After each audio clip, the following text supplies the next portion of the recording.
Greetings to one and all, and welcome. Today, I'm very pleased to announce that I have with me Dr. Ovanes Akopyan. It's a pleasure to have you here with us. Thank you very much, Dan. It's my pleasure as well. So, Dr. Akopyan is a historian with a PhD in history from the University of Moscow, a PhD in Renaissance Studies at Warwick, and currently he's an ERC Research Fellow at Innsbruck University in Austria.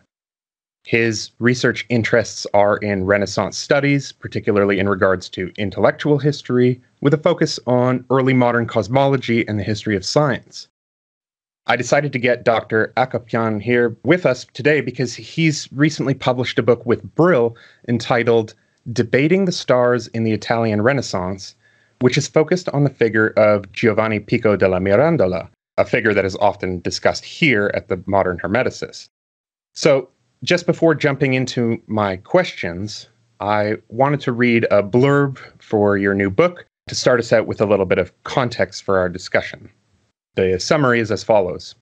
In Debating the Stars, Ovanes Akopyan sheds new light on the astrological controversies that arose in the late 15th and early 16th centuries after the publication of Giovanni Pico della Mirandola's Disputationes adversus astrologiam divinatricem, which was published in 1496. This treatise has often been held responsible for a contemporary reassessment of the status of astrology, a discipline that attracted widespread fascination in the Renaissance. Akopyan's reconstruction of the development of Pico's views demonstrates that the Disputationes was a continuation rather than a drastic rupture with the rest of his legacy. By investigating the philosophical and humanist foundations for Pico's attack on astrological predictions, Akopyan challenges the popular assumption that the treatise was written under Girolamo Savonarola's spell.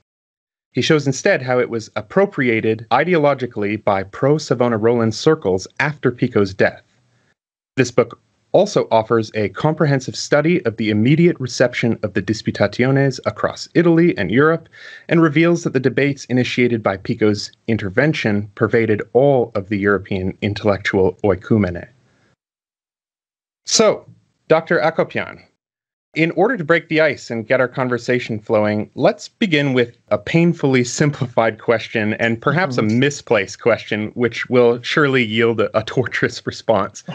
Who was Pico della Mirandola, and was he a Platonist or an Aristotelian, and did this change throughout his brief lifetime from his birth in 1463 until he was poisoned in 1494? That's a very good question, and I suspect no one knows the exact answer to this question. There is the popular idea about Pico, the popular image of Pico as a genius scholar who wrote the famous Oratio de Hominis Dignitate, and who was a proponent of, or probably the most significant proponent of Renaissance humanism in Italy. This idea about Pico has recently been challenged by Brian Copenhaver and other scholars. And the problem with this interpretation of Pico is that there is one only picture. So a genius young scholar, a real humanist, a proponent of the dignity concept, and so on. I suspect that he was a much more interesting figure, and he had different periods of his intellectual activity. So in my book, I designed 3 periods in general. So something around this Oratio, the composition of the Oratio, and his participation in the so-called Roman dispute, during which he wanted to present the Oratio to his audience.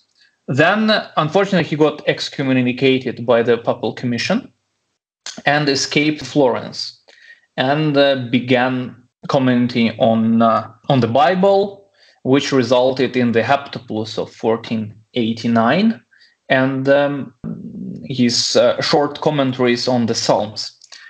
So these were published recently, like 20 years ago, by Antonio Raspanti in Italy. And then at some point around 1492, a third stage began. Usually, it is associated with Savonarola's influence, but as I show in my book, it would be.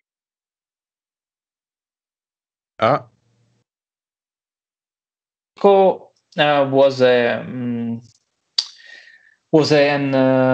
idiosyncratic scholar in many ways, and it is very difficult to imagine that he could have been influenced by one person or could have written texts under someone's spell and so on and so forth. And I suppose that the seeds for this transformation, or for what we've supposed was a transformation of his intellectual outlook, were planted well before Savonarola's appearance in Florence, basically in the treatise De Ente et Uno, in which he reconsiders his philosophical method, and which he uses this method in the Disputationes.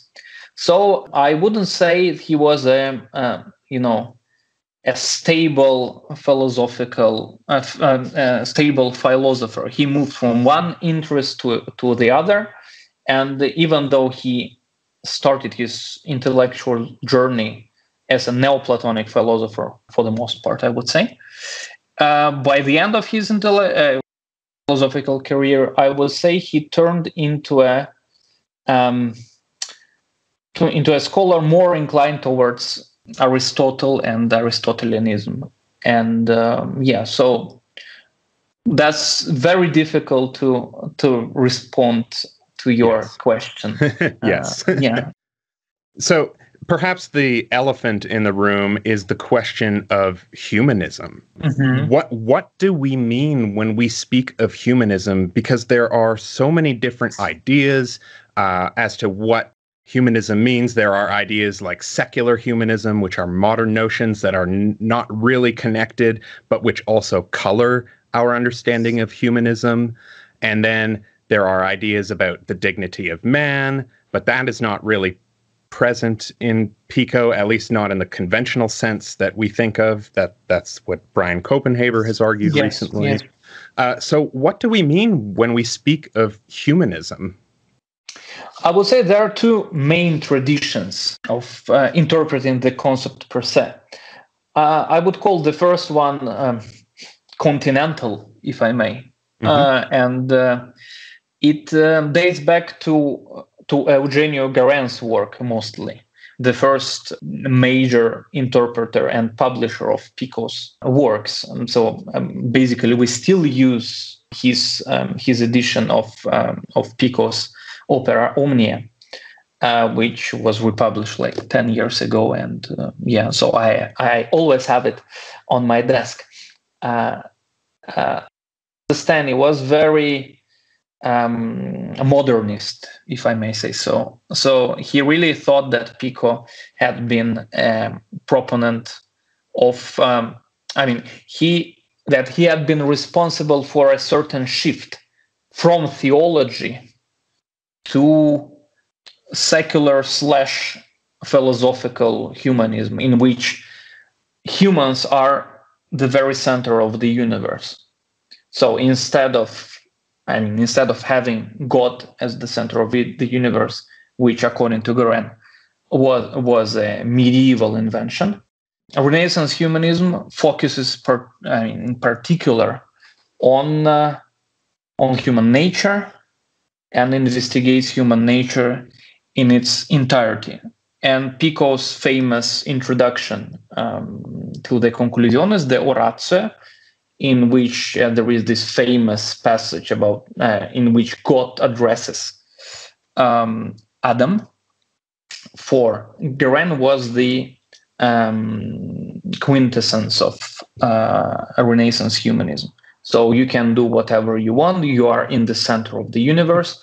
You can transform into an angel or into a beast, depending on your behavior, so to speak. And but there is another, and I mean this idea about humanism as something centered on man has been quite popular in continental philosophy and in continental studies about Renaissance Italy and the Renaissance in general.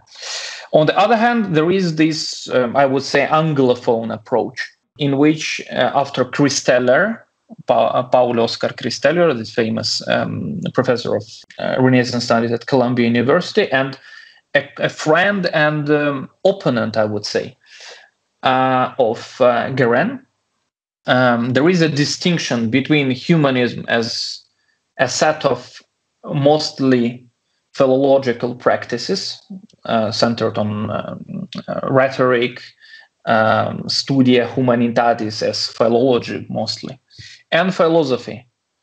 So there might be some scholars in the Renaissance who are philosophers but are not humanists per se, like Pietro Pomponazzi, for instance, who was a very, let's say, scholastic scholar in many ways. So he wrote scholastic Latin, and he wasn't influenced by this humanist movement, the return to antiquity, the return ad fontes, mostly ancient sources, let's say. And in my interpretation, I rely on the latter. So I criticize the former, and that's what Brian Copenhaver does as well. We criticize Guérin's interpretation of Pico. And in my book, I rely on the latter because I consider Pico to be a humanist, an interpreter of ancient sources, of ancient and medieval sources. What I try to show in my book is that the core of his attack wasn't on astrology as something that contradicts, let's say, theology, theological foundations of Christianity, the concept of free will, and so on. I show that the main problem with astrology for Pico was that it got embroiled in so many discrepancies within itself that no one could believe astrologers in astrology and so on. And this is a very humanist approach because he analyzes particular sources and tries to find these contradictions between, let's say, Ptolemy and his interpreters on the other, including Abu Mashar and so on. And so I argue that the foundations of his attack were not purely, but mostly humanist. And again, this is against the popular image of Pico. Right. Because I would say we call Ficino a humanist, or at least he was more inclined towards humanism as a translator and interpreter of Plato. But Pico, in fact, was as well. So where does Jacob Burckhardt fit into all of this? Because he had ideas about humanism as well. And presumably these were these seeds of modernity idea that you alluded to. Yeah, I suppose that Burckhardt and in general German and Italian scholars of the late 19th and early 20th century laid the groundwork for this opposition between the two humanisms, let's say, because the idea of modernity was crucial for all of them. The question, I suspect, was what kind of modernity they wanted to endorse. A real shift from the dark Middle Ages towards, I wouldn't call it enlightenment, but a new era. Or as Christeller did, he also relied on 18th and 19th century German scholarship and philosophy. But for him, probably, our listeners have heard the word paideia. I suppose so. He relied on what Werner Jaeger did in his studies about the Greeks and the Greek idea of paideia. Like you can get some perfection, so to speak, through studying Latin and Greek philosophy as well. And so for him, for Christeller, it was a return to these Latin and Greek foundations of Western civilization, if I can say so. Right. So it was like a way of developing his Weltanschauung. Yes. So in this regard, I would say that Burckhardt, who mentioned Pico and mentioned his anti-astrological treatise as well, he was like the point from which the two interpretations of humanism basically had derived, and he accumulated both interpretations in many ways, and of course, subsequent generations of scholars follow him. All right. So now, when dealing with Pico's Disputationes adversus astrologiam, we need to consider some of the different kinds of astrology that were floating around in Quattrocento Italy. Yes. This work of Pico's was specifically an attack on divinatory astrology. Why is that? Why was Pico in a position where he had to refute the relationship between predictions, history, and astrology above all? I suppose our listeners are very well familiar with the fact that astrology was seen inseparable from astronomy for a long time, and this notion was still in place in the late 15th century. And basically, astronomy was in the Middle Ages was used to define astronomical studies as well. So you may encounter a text something on astrology, let's say, but in fact, those texts were written about astronomy and the other way around. For instance, the famous Speculum Astronomiae, this famous medieval handbook of occult sciences. It has astronomia in the title, even though it is devoted to astrology, or at least devoted to something we would call astrology nowadays. And basically, this dual meaning of astrology is present already in Ptolemy, in Ptolemy's Tetrabiblos, in which he distinguishes between astrology as a predictive practice and astrology as a mathematical tool. And so, in fact, Pico follows this idea. So he tries to purify astrology as a mathematical tool, or astrology as astronomy, so to speak, from astrological speculation that he sees as predictive practices. So he is against the possibility for astrologers to predict the future on the basis that their science or their discipline got embroiled in many contradictions, and that many astrologers couldn't come to a consensus about the very foundations of their own discipline. There are lengthy passages about how different astrologers interpreted the same notion, but with different results. And for Pico, it was absolutely unacceptable. That was the difference between the two kinds of astrology that Pico highlighted in the introduction to the Disputationes. And in fact, in the 16th century, we're going to talk about Savonarola's appropriation of the Disputationes later. But in fact, 16th century scholars followed on what Pico had said in the Disputationes, and basically that's the moment in which the differentiation between the two kinds of astrology/astronomy emerged.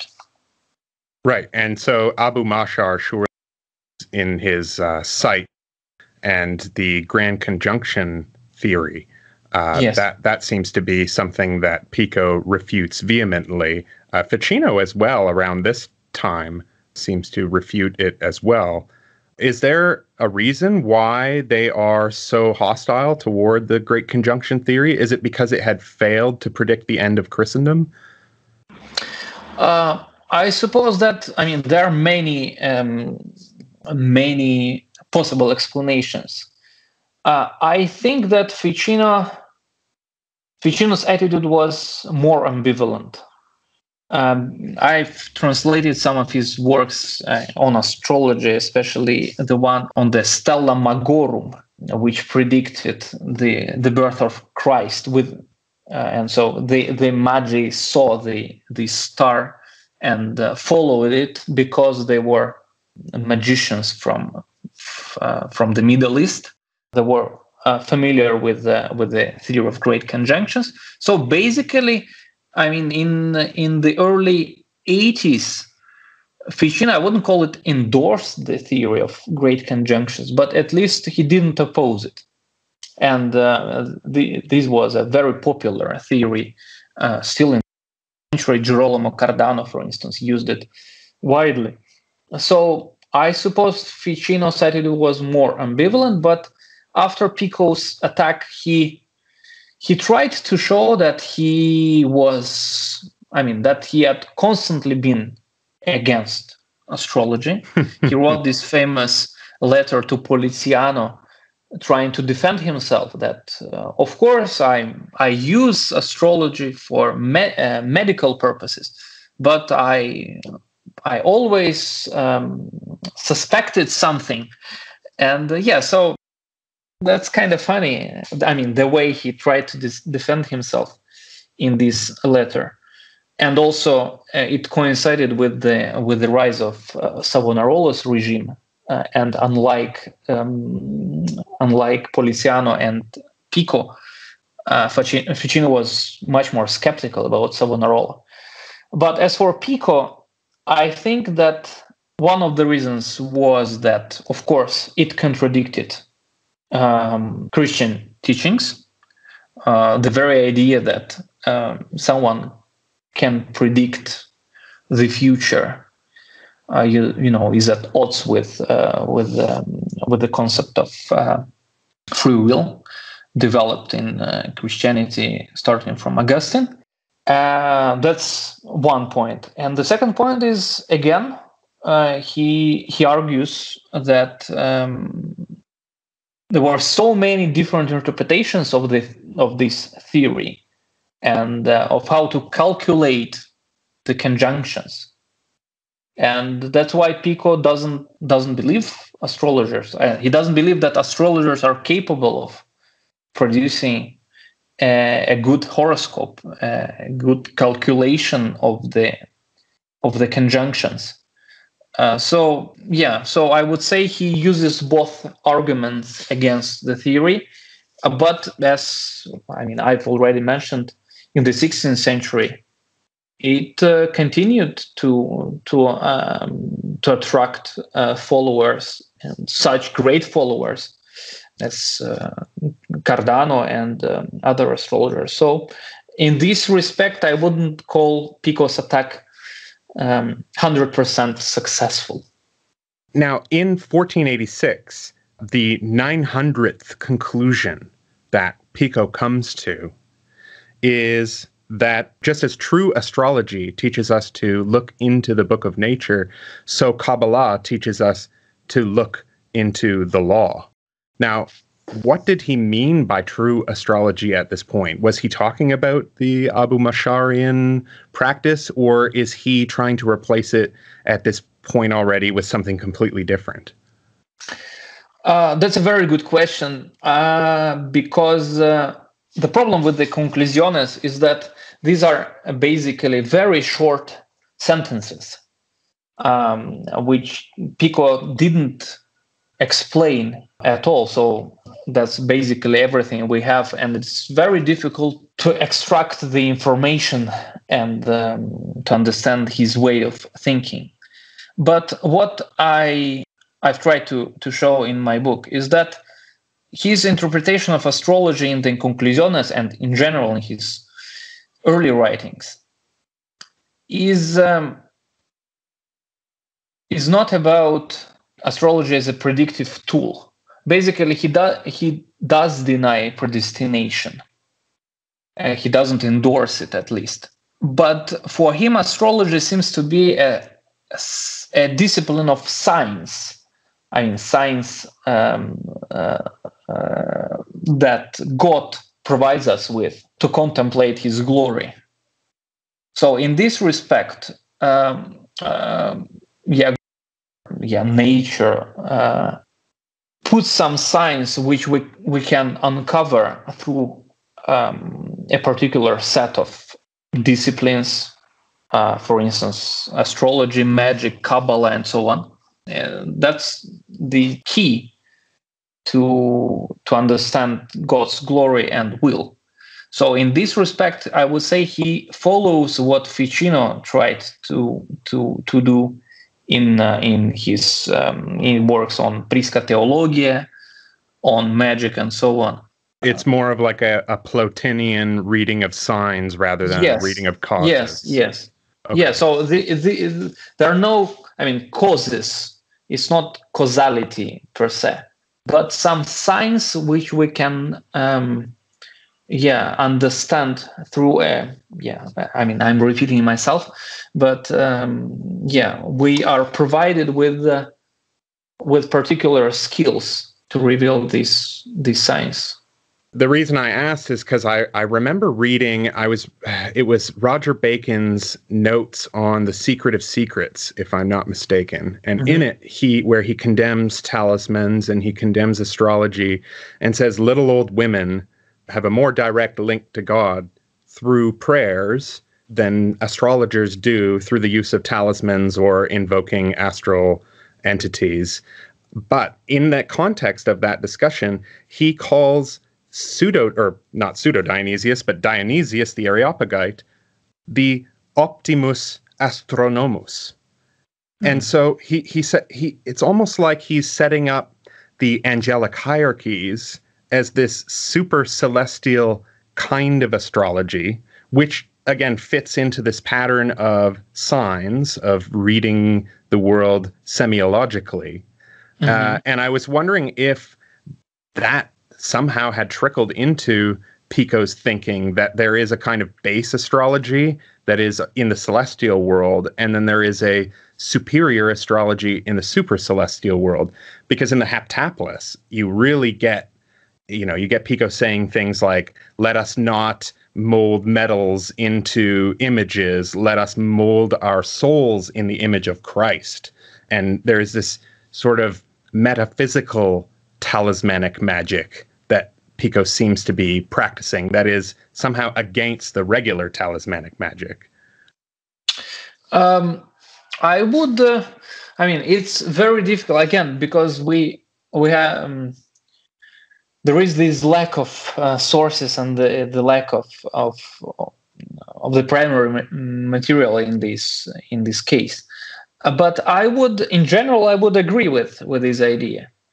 Because he basically, I wouldn't call him a reformer of astrology in the Conclusiones, but his understanding of what astrology means and how a true magician could use it was very metaphysical in general. And in this respect, what he says about the Kabbalah and the way he understands Kabbalistic ideas, Kabbalistic notions, and everything he tried to do with regard to Kabbalah and to the recovery of this Kabbalistic literature, he was fascinated for many years of his life. I suppose his understanding of magic was purely I mean, it wasn't practical. So we don't know anything about him practicing magic or astrology and any other occult disciplines. But what we can extract from the primary sources is that his understanding of how the world is organized, structured in accordance to God's will and God's providential design. Everything is very metaphysical, and magic has a special place in this providential design. Right. And this was sort of where Frances Yates's thesis got kind of a lot of criticism, because she was suggesting that Pico and Ficino were somehow these magical bridges to modern science, when in fact, Ficino is a practitioner, but very cautious, and Pico was very hostile, in fact, to magic. He used the term equivocally to mean whatever. Yes. And also, I would say that in both cases, in the case of both Ficino and Pico, they relied on a long-standing medieval tradition, which has often been overlooked. For instance, this whole talismanic magic in Ficino's De Vita. There is a magnificent book by Nicolas Veil-Parot in French about talismanic magic. Les images astrologiques. I don't remember the rest of the title, but he traces the development of talismanic magic from the Speculum Astronomiae to the 16th century, and I think he perfectly shows that the core of Ficino's De Vita draws upon the medieval tradition. I mean, of course, Ficino adds some important details, for instance, about the spiritus as the intermediary between the worlds, right? But the whole idea how to produce talismans, how to use them, and even large chunks of the text are from medieval sources. Oh yeah, he excised huge parts of Picatrix and stripped it of the abominable or idolatrous material, and then passed on only the medical material. And that was a big part in his work of, I guess, sublimating the Picatrix from its more absolutely. evil elements. I'm currently working on a late 16th century translation of some chapters from Ficino's De Vita into Russian, where his astrological ideas were completely removed, and everything that was made available to the Russian reader was his medical recommendations. But even when you compare this, the second book of the De Vita with medieval sources, like again with Roger Bacon or Arnaud de Villanova, you realize that basically, I don't want to use the word plagiarize, because this is a modern concept. Yeah, it's a post-capitalist concept. Yes, but in general, he used these texts, without acknowledging the authorship. Right. He was very afraid of revealing his sources, at least when they depended on more sinister material, and he would say that they came from other sources in a way, or say the Arabs say this instead of saying the Picatrix says this. He never really mentions it by name. Yes, and also in the text, much better than I do, the Religione Cristiana. I mean, he uses the same strategy. Absolutely. So in this context, I would say that we shouldn't neglect this long-standing tradition of medieval magic, astrology, and everything in the work of the most prominent Renaissance scholars.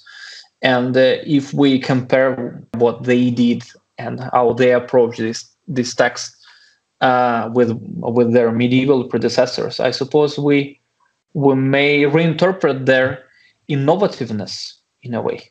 Right. So we'll come back to this subject, but perhaps now would be a good time, before getting too far in, to talk about Savonarola, his brief rule as a theocrat in Florence, and how this implicated Pico. You may also wish to touch on Gianfrancesco Pico here too. From what I gather, you are, like myself, more keen on framing Pico's life in the light of continuity than change. Yeah, that's correct.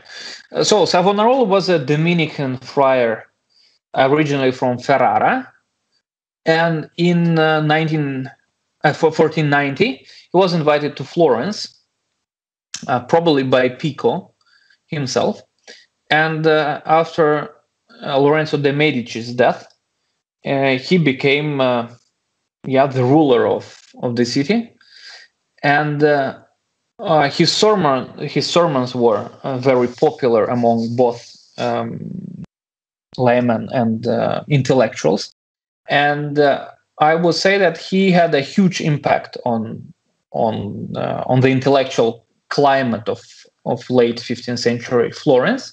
And what is important is that many intellectuals, including Pico or Poliziano, his friend and one of the most prominent Renaissance humanists, endorsed Savonarola and were very enthusiastic about his appearance in Florence. And from it looks like Ficino had been enthusiastic about Savonarola as well before Savonarola started persecuting some of Ficino's patrons and friends. The Valori? Yes. And also, I don't remember correctly some of his colleagues, but I'm not entirely sure. I mean, I don't want to make a mistake in this respect, especially given that my supervisor has worked a lot about these matters. But in any case, Ficino changed his mind at some point, but at first he was very enthusiastic as well about Savonarola and the new regime, so to speak. But the thing is that, of course, Savonarola's sermons were opposed by many people, especially related to the Roman Curia, because he criticized the Pope. He said that a lot about how corrupt the Catholic Church had become, and of course that's why his ideas faced opposition, especially in Rome. And at some point, a legend or a myth around Pico and his friends, including Poliziano, emerged that basically everything they have done under Savonarola had been influenced by his negative presence in Florence. So so that he had spoiled them in some way. He had turned them into fundamentalists. Yes, and especially given that Pico's nephew, Gianfrancesco Pico della Mirandola, became a fundamentalist. I mean, not a fundamentalist per se, probably that would be another mistake. But in general, he was much more radical in his interpretations of religion, philosophy, and so on, than Giovanni Pico, his uncle, and or Poliziano. So, but I suppose that from what we know from Pico's biography, it was almost impossible to influence him per se, or to convince him to do something that would be in line with your personal interest. For instance, he attacked Ficino and other Florentine scholars a lot. So he was. It wasn't very easy to manipulate Pico during his lifetime. But when Pico died in 1494, I suspect that Savonarola and Gianfrancesco Pico used Pico's legacy for their own, to promote their own agenda, so to speak, especially ideological agenda, which was centered on the idea that intellectual currents like philosophy, paganism, whatever they meant by this, couldn't bring you to salvation, to God.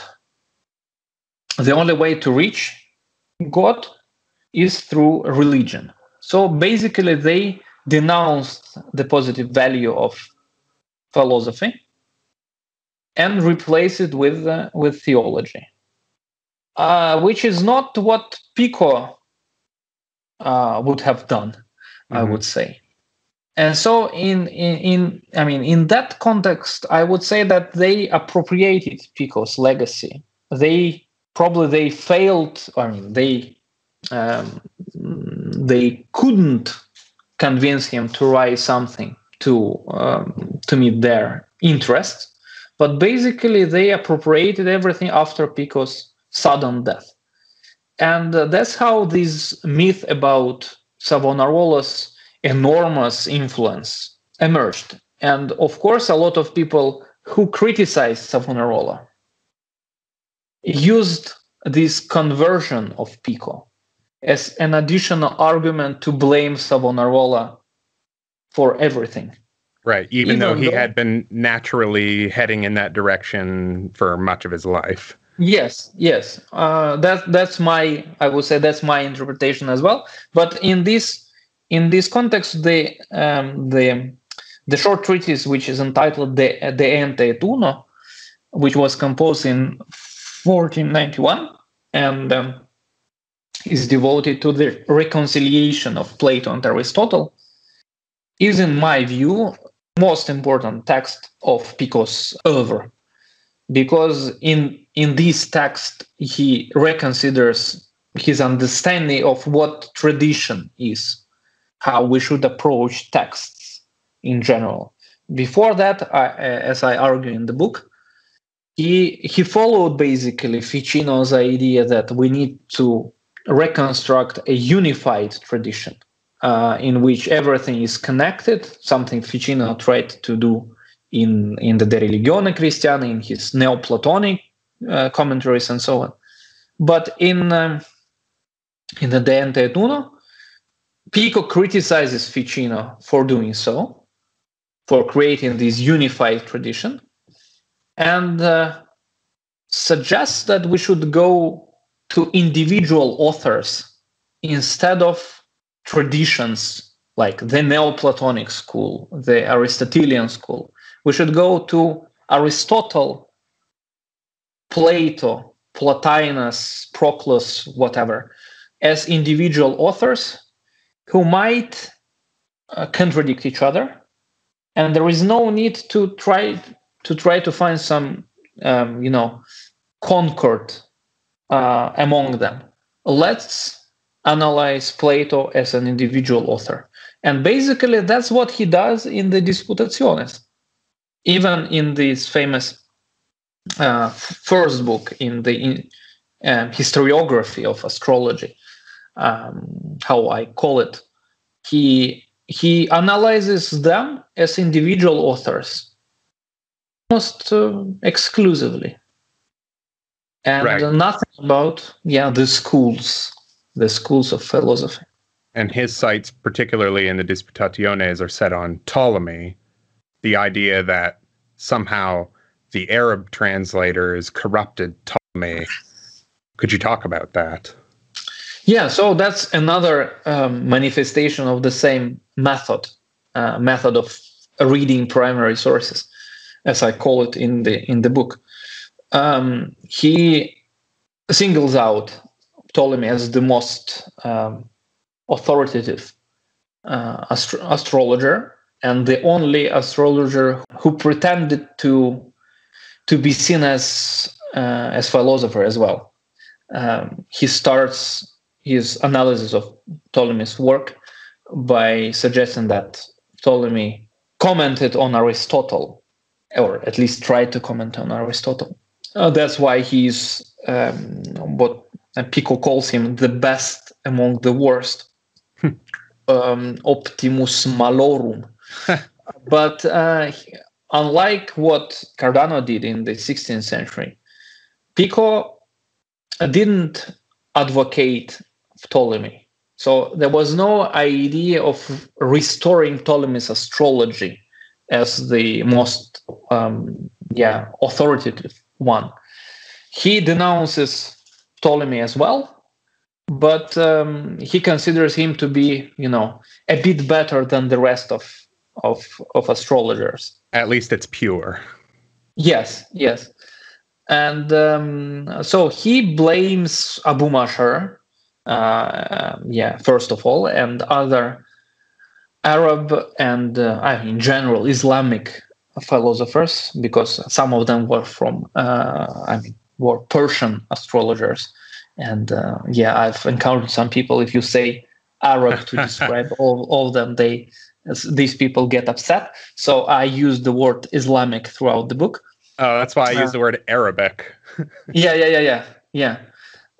So he accuses Abu Mashar and his followers of distorting the legacy of Ptolemy, of misinterpreting many ideas, many notions from the Tetrabiblos and other works. And so again, by analyzing all these discrepancies, he shows that astrology is false. It is a false discipline because it has so many problems within itself. So basically there are two layers of these problems. The first one is Ptolemy, who is tolerable, but basically he's false as well. And those who followed Ptolemy are like the worst, and no one should trust them. And that's Pico's mantra. And Didn't Pico have some outlandish idea that there were two Abu Mashars? Yes, that's true. And not only two Abu Mashars, but also two. I forgot from my own book. That's a shame. But his idea that there was some kind of misunderstanding in Latin translations of Arabic works. Translators misunderstood the names, and that's how two Abu Mashars and two other philosophers. Right, and one of them is Al-Farabi, if I'm not mistaken. Yes, that's correct. Yeah. Yeah. How did that come about? Does he explain that in the Disputationes? Is it based on some sort of philological reckoning, or? He, from what I remember from one article written by Franco Bacchelli, he translated a work of one of the Al-Farabis, so to speak, or probably he hired a translator to translate it for him, and that's how he came up with the two Al-Farabis. But as for Abu Mashar's, honestly, I don't remember. Basically, he mentions this anecdote, and that's it. So my working theory in doing research on Pico's polemical dimensions and Ficino's as well, it's been this. When you look at Pico's various kinds of polemical projects, you see that they're all predicated on the same kinds of arguments for the most part. And what I'm seeing as the common ground is that Pico's anti-magical, anti-astrological, or anti-nigromantic attitudes seem to be intertwined in many ways with his anti-Islamic and anti-Jewish rhetoric. The big problem for Pico historically has arisen out of this kind of gradual disharmony that emerged since the time of ancient Rome. And as such, Pico sets himself as a kind of Dionysian supercelestial thinker concerned with matters that transcend the dead letter of the law and the carnality of ritual. And he focuses entirely on the spiritual understanding, the intellectus spiritualis, which was the highest possible level of interpretation in the fourfold Christian exegetical tradition. Mm-hmm. So from what I gather, these kinds of arguments Pico uses against his various opponents all stem from this long medieval tradition of polemicists rooted, ultimately in St. Paul and the Church Fathers, but mm-hmm. also in the anti-Jewish, anti-Islamic ideologies of the Crusader era, with figures like Petrus Alfonsi and Raymond Marty. Do you believe there's some truth in this assessment? The similarities, for example, between Ficino's De Christiana Religione and Pico's Heptaplus are often quite striking, such as their engagement with the Talmudic Avodah Zarah.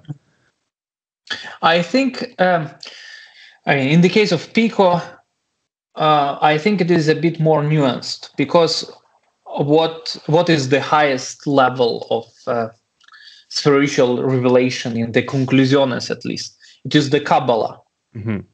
So in this case, Jewish knowledge is very useful for the benefit of Christianity, Christian teachings. And we know that at first he had only 700 conclusions, only 700 theses to present in Rome. But then he met Flavius Mithridates, his first teacher of Hebrew and Kabbalistic literature, and he was so enthusiastic about this new knowledge that he decided to add 200 extra theses to the text. So I think that at the beginning he was very enthusiastic about Kabbalistic knowledge and Jewish scholarship in general. It's more difficult to say anything about Islamic scholarship, but we know that he studied under Elijah del Medigo at Padua, mm-hmm. and Elijah's interpretation of the Aristotelian tradition was very pro-Averroistic. And even in the conclusiones, there are some signs of Elijah's teaching. For instance, he tries to defend Averroes from some accusations. Ficino's accusations, most likely? No, from Thomas Aquinas. Aquinas and 13th century scholastic doctores. And so, again, later, he changed his mind. I suppose that especially in the Disputationes, he considers Islamic thinkers the main drivers for astrology, for the dissemination of astrological speculation, and all these anti-Christian ideas. But at first, I would say, it was more difficult. So he seems to have really endorsed the Prisca Theologia concept in its entirety. So in which Islamic thinkers, Jewish thinkers, ancient thinkers are all intertwined to make, a single Christian or proto-Christian unified theory about God, which basically correlates with Christian religion. Mm-hmm. So I think it is more nuanced and more difficult. And again, as I suspect, there were some developments during his lifetime. So it wasn't like I said something in the conclusiones and that's it. Right, absolutely. I think, there were some signs of evolution or development of his thinking in this regard. So in the 900 conclusions, Pico privileges what he calls formal numbers over material numbers, and that's in 7-9. So the former types he saw as a kind of arithmetic of the marketplace and even Euclidean geometry, while the former types he claimed had been practiced by Joachim of Fiore, and he saw this as a path to knowing and understanding everything. Do we get any more of this kind of dualism between pure formal mathematics and base mercantile mathematics in the Disputationes? How important was this conclusion to Pico's later anti-astrological beliefs? I've never worked specifically on this point, but I think if we want to have a look at other manifestations of the same idea, the main source could be the Heptaplus, in which he comments on the book of Genesis using the Kabbalistic tradition rather than classical exegesis, and which is also, I would say, metaphysical, and in which he plays with numbers. So he uses magical combinatorics quite a lot, even in the number of chapters of the treatise. But in the Disputationes, he dropped these ideas about mathematics, and in general, unfortunately, he didn't spend much time on these things. Probably because, again, he died aged 31. So. Right. And he didn't want to confuse people with Kabbalistic ideas when he was dealing with anti-astrological ideas, presumably. Yeah, so even the word Kabbalah, as far as I remember, probably in the index of Garan's edition, we could find one or two, but in general, he avoids the word. And he uses mostly like classical Hebrew sources, nothing, innovative, novel. So Maimonides is present, in there, but not in a systematic way. Right, Moses the Egyptian. Yeah. But in general, he's the way he picks his sources is very, is revealing as well, because he avoids Orpheus, avoids Kabbalistic sources. Pythagoras, for instance, in the introduction to the Disputationes, is cited from very traditional sources like Diogenes Laertius, and that's it. So no like Pythagorean magic per se. So again, this is some kind of return to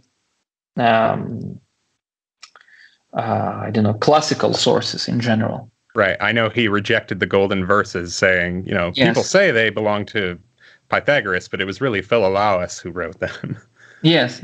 But even in this case, in the Disputationes, he is absolutely silent about these matters.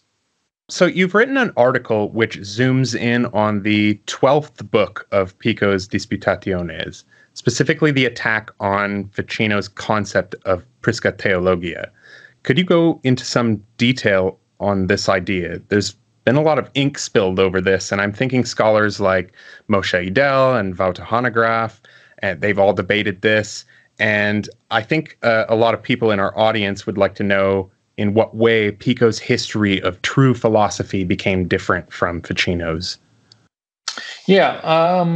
So the thing with this book is that it is the most doubtful in terms of Pico's original authorship, or right. Allegedly original authorship, because if you read it carefully, you may realize that there are so many things that are not associated with this, traditional image of Pico.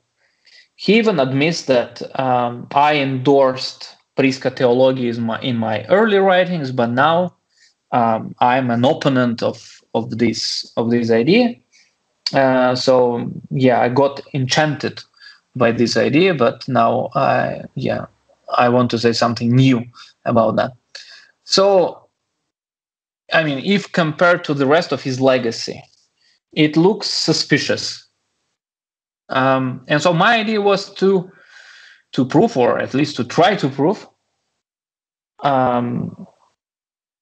or to not to prove. So I have no idea about whether it was an original chapter or not. But I tried to understand and figure out whether it was composed by Pico himself, or by it got amended by Gianfrancesco Pico Della Mirandola, because Gianfrancesco Pico Della Mirandola composed several treatises against magic and occult sciences, in which he basically used the same arguments.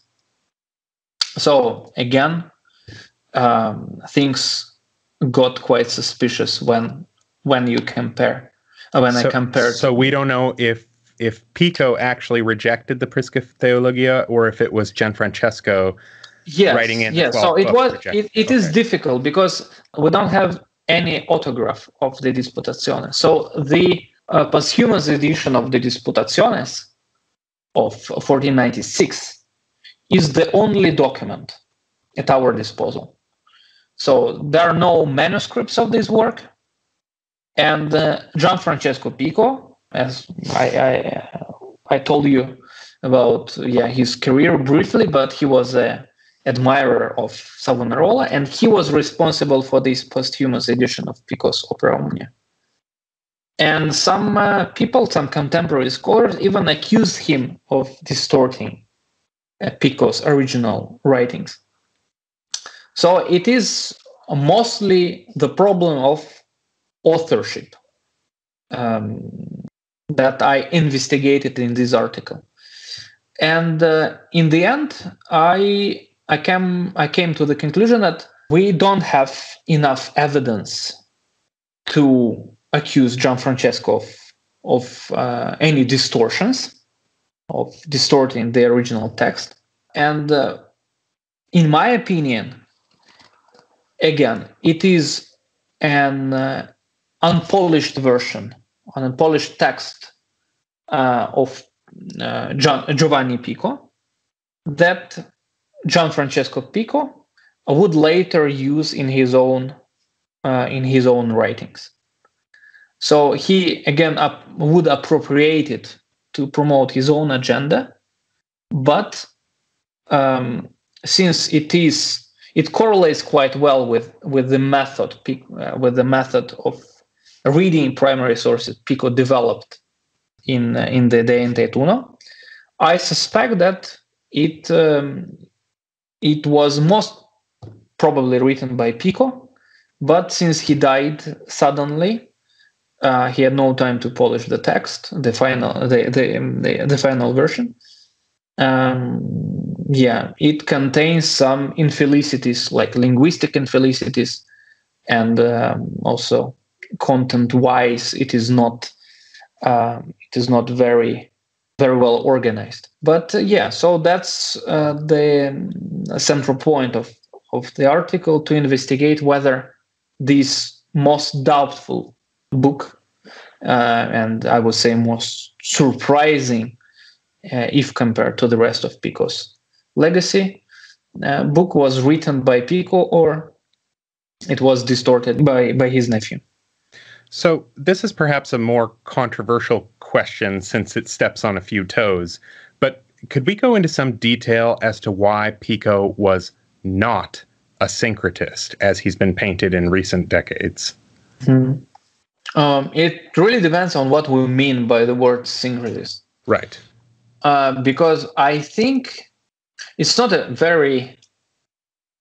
it's not a very critical word. It's critical. I mean, we when we say syncretism, usually we mean that a person didn't create anything new, so he or she borrowed a lot from various sources and presented everything as a work of their own.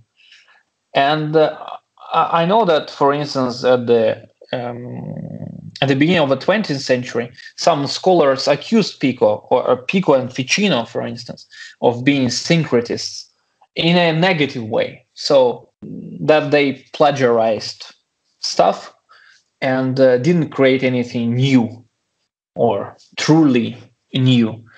I think it is, I mean, they don't deserve it. They operate in a different scholarly context in which borrowing from other sources was absolutely legal, unlike modern scholarship. And in the end, they tried to promote something. They had a very clear idea about what they wanted to do. The way they wanted to present, in the case of Ficino, the recently revived sources like Plato or Plotinus and so forth. So they borrowed for a reason.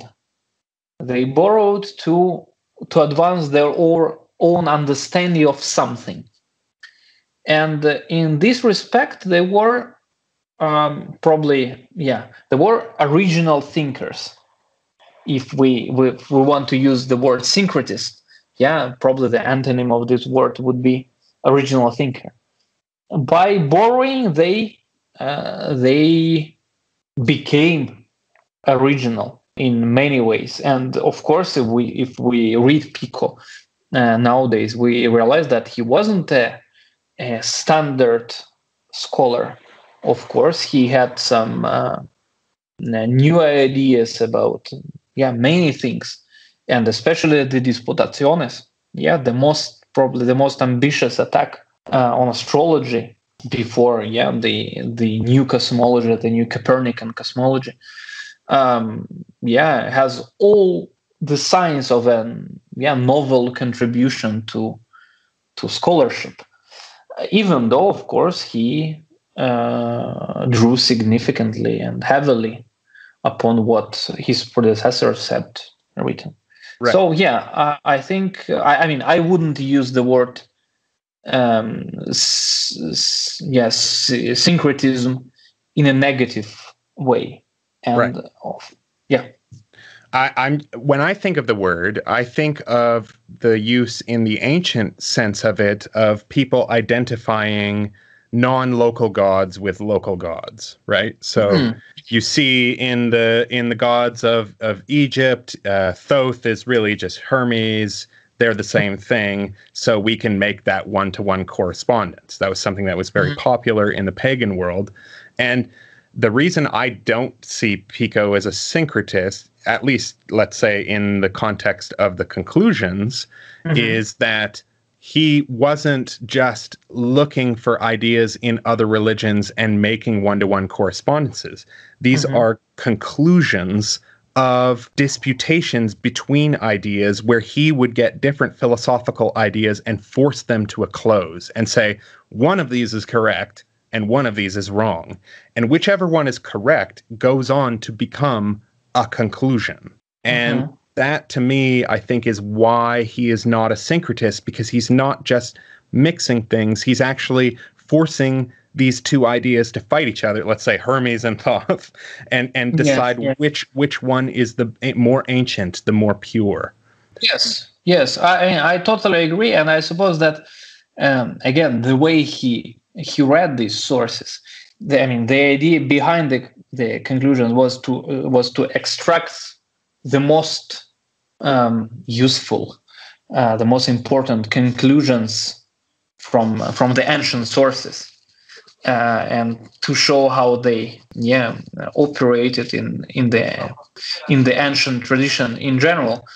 And what is also important is that I suppose that why he and Ficino wanted to do it was to substantiate their own Christian religion. Yes. to show that God manifested himself across the globe, across religions, geographical locations, and so on. And we, Christians of the 15th century, could learn so much from other religions to substantiate what, our own identity, if I'm allowed to say so. Yep. So, while admittedly it's not really a work of divinatory astrology, have you come across any notable Picatrix or Hayat al-Hakim references in the Disputationes? Or is that too far down the line of Abu Mashar's corruptions of Ptolemy's Graeca Veritas? Unfortunately, I don't think he. Of course, he was very well familiar with the work, and Eugenio Garen, whom I've already mentioned, wrote a very good book about it's called Lo Zodiaco della Vita, in which he has a specific chapter about the destiny of the Picatrix in the Renaissance. And so Pico was very well familiar with the.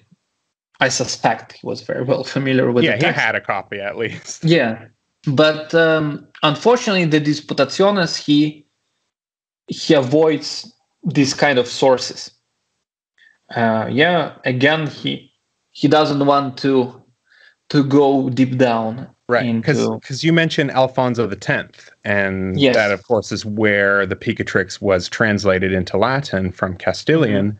And I'm wondering if that was some kind of reference to some works that he just doesn't want to mention.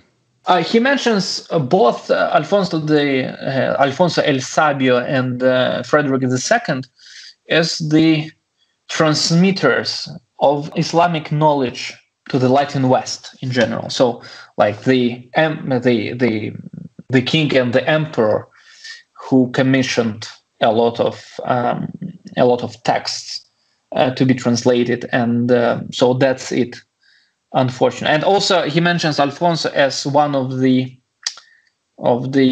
astronomers, or at least some of the people who try to adjust new astronomical calculations to astrology, to astrological theory, but nothing about the text itself, unfortunately.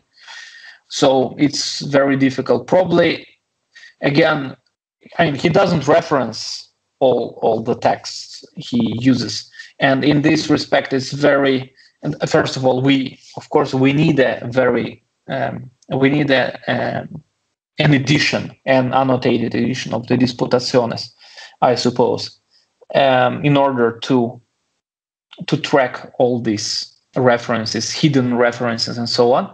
But that's the main problem why we don't have one, because it is really impossible to understand and to track an array of primary sources from which Pico borrows various ideas. But who knows, probably at some point. I mean, I've been dreaming about doing something like that. Probably at some point this work can be realized. Who knows? Yeah, that's a huge project and would take years. For many, many years, I'm afraid. Yeah. So we often get information about where Pico stood relative to Ficino's Platonism or the Aristotelianism of the schoolmen, like Elijah Del Medico and so forth. But is there anything to be said about Pico's relationship to nominalism and related currents? He does talk about them sometimes in the conclusions, but did they have any pull, or did he really see them as the ultimate end line of spiritual degradation? Unfortunately, I've never come across these things. As far as I know, Amos Edelheit from the National University of Ireland is currently working on his monograph on Pico's scholasticism. And I think that's a very important thing, also quite neglected in scholarship. Totally. I loved his book too, Ficino, Pico, and Savonarola. If you want a good entry into this subject, I would highly suggest this book by Amos Adelheid. Yes, and I think he is doing a fantastic job, because we always, not even often, but always overlook these, like the scholastic background of all these Platonic discussions, in 15th century Florence. And I suspect that, of course, he was, again, very well familiar with different currents of scholasticism at the time. But what I don't know much about his reference to nominalism. But what I think is important is that one of the main avenue of his deconstruction of astrology in the Disputationes is concerned with the idea that we need to purify Aristotle, that astrologers had been using Aristotle to justify their discipline too much, over centuries, starting from as many scholars have shown since the 12th and 13th centuries, astrologers widely used Aristotle to justify astrology as a legitimate discipline. Is this because of pseudo-Aristotle? And because I know Pico knew the Secret of Secrets was not Aristotle, or the Platonic Book of the Cow was not Plato, and these are major humanistic revelations. Definitely. And so that was his main idea, that basically they appropriated the philosopher to show that astrology was okay. And so he, even though sometimes that was also the case with the Centiloquium of pseudo-Ptolemy, he doesn't reconsider the authorship per se, but he attacks astrologers for appropriating these important sources to justify their own knowledge. And in this respect, Aristotle was like the most important philosophical authority for Pico, by far. And that's, I think, is very important also in the context of, probably about some ongoing studies on the destiny of Aristotelianism in the 16th century, mostly in Italy. Eva del Soldato has recently published a very nice book about the authority of Aristotle with Penn Press, and David Lyons has done some great research about that. And I think in this context, Pico's purification of Aristotle is very important, because he was very responsive to to contemporary philosophical developments, not only in the field of astrology or Neoplatonism, but also with regard to the authority of Aristotle. And that's why, for instance, Jacques Lefebvre d'Etaples, this famous French humanist and the translator of the Bible, he was an admirer of Pico at some point, and then at the beginning of the 16th century, he tried to do something that Ficino had done with Plato. So he revived Aristotle. He produced a new opera omni of Aristotle's writings. So in this, in this context, Pico's work is very, very important, I believe. And I suppose, we need more research on Pico's engagement with Aristotle and scholasticism as the core element of Aristotelianism in the Renaissance. Yeah, it's probably because there's been so much focus on Pico as this magic or fringe Kabbalistic figure that scholars have kind of ignored his more mainstream vanilla Yes. personality, and that's finally coming out to light in light of recent scholarship. Thankfully we have Amos Edelheit, and who does that. But I plan to have a companion to Pico with Brill. At least I will submit my proposal. We've been doing it with Brian Copenhaver and some other great scholars, and it will have, of course, specific chapters on different contemporary currents, not only scholasticism but also Averroism and Islamic philosophy and various trends in Neoplatonic philosophy he relied upon. So we will try to picture Pico again, not as a Neoplatonic scholar exclusively, but as someone much more complex and diverse, because he pretended, he showed off, I believe, but he sold his picture as of someone who knew everything, not only Neoplatonic philosophy and magic, but also these movements as well. So we have one question from our audience, and this one comes from a fellow Pico aficionado and independent scholar named Ted Hand.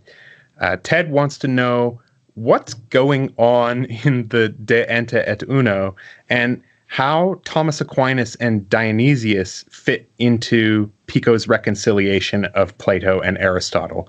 And he wants to know what was at stake with the risky position that Pico was taking.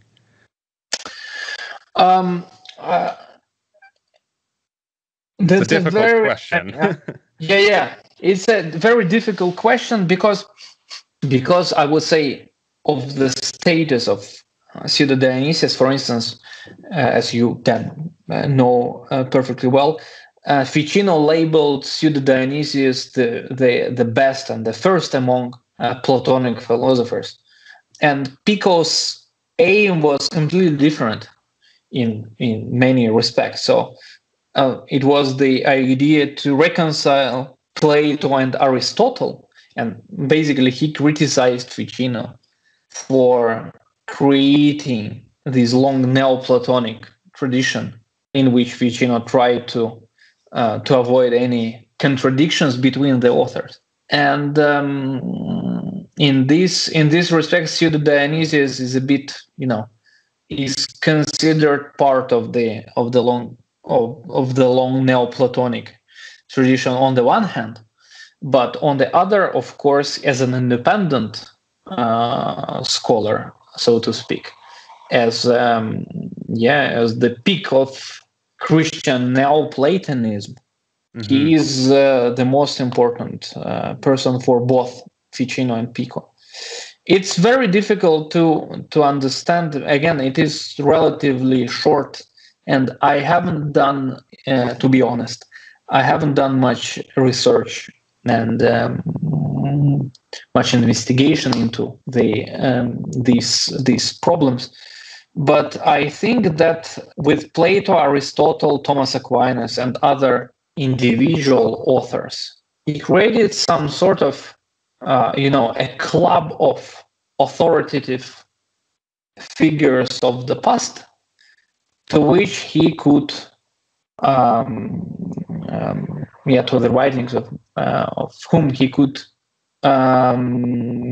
refer easily. Yeah, hinge a narrative.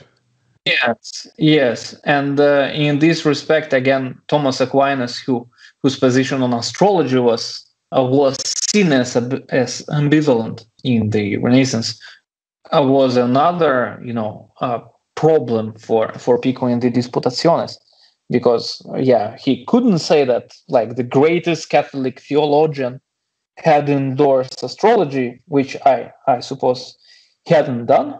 But in general, that he tried to balance some positions, let's say pro-astrological positions in Thomas Aquinas and and anti-astrological positions present almost in the same in the same paragraphs. So he's dealing with tensions. So I'm sorry. I mean, I couldn't respond better to this question, but probably a bit more research into all of this is required. And as far as I know, some scholars, including Denis Robichaud, who has written a great book about Plato, about the Platonic traditions in Ficino. He's very much interested in the texts. Probably he could reveal more details. I need to get him to come on the show. Yes. And so I'm sorry I couldn't respond better to this okay. question, but it's a rather open question. It was just more to stimulate discussion, I think. Yes. Now, before wrapping up, I wanted to ask you if you were aware of any new currents in Pico studies. What is the cutting edge? What are the major books coming out? That sort of thing. Do you have an insider's perspective that you can share with the audience? Unfortunately, I don't know. There are some articles, and a bunch of Italian scholars have been doing some good research, mostly concerned with Giulio Bussi and his group. Yes, and his let's say wide group, because people are very much interested, like Flavia Buzzetta, who has recently published her book about Pico's Kabbalistic ideas and sources. So basically, they're uncovering this famous Kabbalistic library of Giovanni Pico. And I suppose, new interesting things will come up shortly. And also there is a project supported by the Italian government, as far as I know, which will be conducted under the umbrella of the Istituto Nazionale degli Studi sul Rinascimento in Florence. The idea is to publish, to have in Italian, it's called, if we translate, the national edition of Pico's works. And my good two of my good friends are involved, Pasquale Terracciano and Giovanni Licata. So I suppose, we may expect some interesting results from them in due course. But hopefully this companion will come out at some point. But unfortunately, I have some other commitments, and I can't invest myself into this project right now. But it might be an interesting addition to the Pico scholarship. And so that's probably it from my side. But hopefully I'm not aware of other studies coming up. All right. Well, I think that probably wraps up our discussion for today. And, I really want to thank you, Dr. Akopyan. That was excellent, very enlightening. And I hope that helps people orient themselves in the field of Pico studies, since there's such a vast body of literature and it's so hard to get oriented with so many different ideas about Pico, and often they're contradictory. And yes, that's totally true. Thank you very much, Dan, for having me. And I'm always happy to respond to any questions, not only Pico related, but in general. Excellent. And thank you very much. Please keep me up to date on all your newest projects. And if you ever want to come back and discuss some other stuff, feel free to get in touch, and we can do this again. Thank you very much. That's very kind of you.